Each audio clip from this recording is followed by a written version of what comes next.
Calcium hydroxide CaOH का twice plus CO2, इसको हम लोग जब रिएक्शन करवाएंगे तो ये कैल्शियम कार्बोनेट आता है, कैल्शियम कार्बोनेट प्लस वाटर। लेकिन जो ये कैल्शियम कार्बोनेट होता है ये वाइट प्रिसिपिटेट के फॉर्म में होता है, यानी ये मिल्की अपीयरेंस के फॉर्म में दिखता है आपको।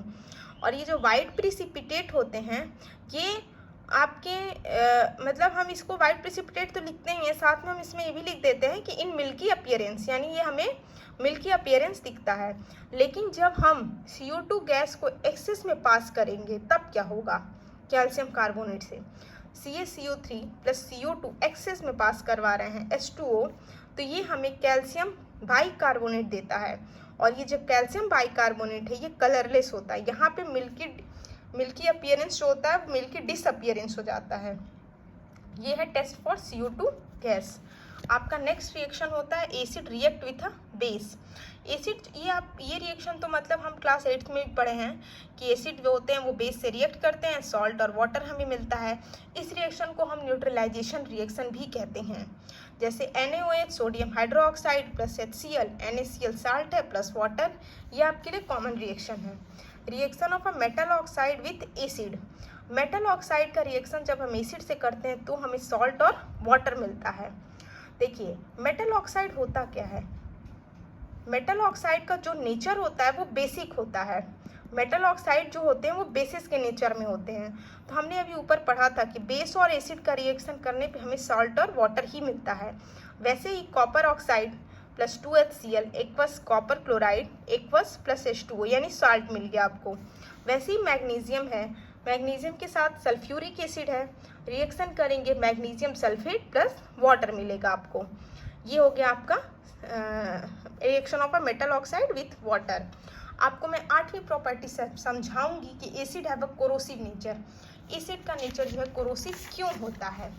देखिए एसिड जो होते हैं वो अगर कहीं भी कंसनट्रेटेड एसिड आपके हाथ पे कपड़े पे गिर जाते हैं तो आपको दिखता होगा कि हाथ जल जाता है, कपड़े फट जाते हैं। ऐसा होता क्यों है, क्योंकि एसिड जो होते हैं वो बहुत ही उनके अंदर कंसंट्रेशन पावर बहुत ज़्यादा होती है। और उनकी जो कंसनट्रेटेड एसिड अगर आपके शरीर पे गिरता है तो वो आपके उतनी दूर की स्किन को जला देता है। वैसे ही एसिड जो होते हैं, एसिड जैसे भी हम लोग एसिड्स को कभी भी हम लोग मेटल कंटेनर में स्टोर करके नहीं रखते हैं, क्योंकि ये मेटल कंटेनर के साथ जो होते हैं रिएक्शन करते हैं, और रिएक्शन करने की वजह से कोई भी फूड एंड इंग्रेडिएंट को अगर हम लोग मेटल कंटेनर में रखेंगे तो वो फूड इंग्रेडिएंट जो होते हैं वो पॉइजनस हो जाते हैं।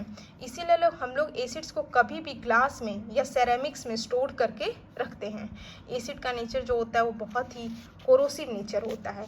वही बेसिस जो होते हैं वो सोपी होते हैं थोड़े। आइए दिखाते हैं what do all the acids have in common. सारे एसिड्स में कॉमन क्या होता है, what do all the acids have in common. देखिए एसिड सबस्टांस वो होते हैं, एन एसिड इज एसिड वो सबस्टांस होते हैं जो डिसोसिएट या आयोनाइज होते हैं। जब उसको हम लोग वाटर में डिसॉल्व करते हैं तो वो हाइड्रोजन गैस प्रोड्यूस करते हैं। कॉमन थिंग ये होती है सभी एसिड में कि वो हाइड्रोजन आयन को प्रोड्यूस करते हैं जब हम उन्हें वाटर में डिसॉल्व करते हैं। कोई भी एसिड्स जो होते हैं वो प्रोड्यूस करेंगे हाइड्रोजन आयन जब हम उसे वाटर में डिसॉल्व करेंगे। जैसे HCl है, HCl एक्वस है, H plus plus Cl minus. HNO3 है, क्या होगा H प्लस NO3 माइनस। ऐसी कोई भी एसिड होगा। लेकिन हाँ देखिए जो एसिड कैरेक्टर वो इसलिए शो करते हैं क्योंकि वो हाइड्रोजन आयन को प्रोड्यूस करते हैं डिसोसिएट करने पर।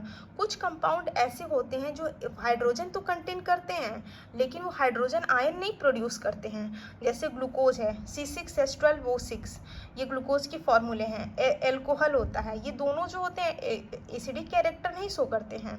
इसका मतलब ये है कि इनके जो हाइड्रोजन होते हैं वो सेपरेट नहीं होते हैं हाइड्रोजन आयन, और ना ही because there hydrogen ion does not separate, इनके हाइड्रोजन आयन सेपरेट नहीं होते और ये हाइड्रोजन आयन जो होते हैं वो प्रोड्यूस नहीं करते हैं वाटर में डिसॉल्व करने पर। इस वजह से इनके जो है ये एसिडिक कैरेक्टर शो नहीं कर सकते हैं। तो हम ये कह सकते हैं कि जितने भी एसिड्स होते हैं सबके पास हाइड्रोजन है, लेकिन इसका मतलब ये नहीं होता है कि सारे हाइड्रोजन कंटेनिंग जो कंपाउंड होते हैं वो एसिड्स ही हों। ये चीज़ें मैं आपको बताई हूँ। जैसे आपका मैंने आपको बताया तो ग्लूकोज और अल्कोहल जो है वो हाइड्रोजन कंटेनिंग कंपाउंड हैं, लेकिन वो एसिडिक कैरेक्टर को शो नहीं करते हैं। हाँ, एसिड्स जो होते हैं वो कभी भी अपने बिहेवियर को एब्सेंस ऑफ वाटर में शो नहीं करेंगे। अगर आप ड्राई HCl को रिएक्ट करवाते हैं, वह ड्राई HCl को आप लोग रिएक्शन करवाएंगे तो क्या रिएक्शन करेगा? वो रिएक्शन करेगा? कभी नहीं करेगा, क्योंकि ड्राई HCl जो है जब तक वाटर में डिजॉल्व नहीं होगा वो अपना एसिडिक कैरेक्टर शो नहीं करेगा। ड्राई HCl गैस कभी भी कलर जो होती है ब्लू लिटमस को रेड में नहीं करता है, क्योंकि ड्राई HCl जो होते हैं वो एसिडिक कैरेक्टर शो करते ही नहीं हैं। जब तक हम उसे वाटर में डिसॉल्व नहीं करेंगे, वो डिसोसिएट नहीं होंगे, हाइड्रोजन आयन प्रोड्यूस नहीं करेगा, तब तक वो एसिडिक कैरेक्टर शो नहीं करता है। इसलिए कभी भी कोई भी सबस्टांस, कोई भी एसिड्स ड्राई फॉर्म में अपना एसिडिक कैरेक्टर शो नहीं करेगा जब तक। हाँ, और ये चीज़ ये भी है कि एसिड्स कभी भी acid do not show acidic behaviour in the absence of water. Absence of water के वजह से कभी भी एसिड जो है वो अपना एसिडिक बिहेवियर शो नहीं करता है। जब तक एसिड्स जो है एसिडिक बिहेवियर तभी शो करेगा जब वो वाटर में डिसोसिएट होता है या फिर वाटर में सॉल्युबल होता है। Thank you.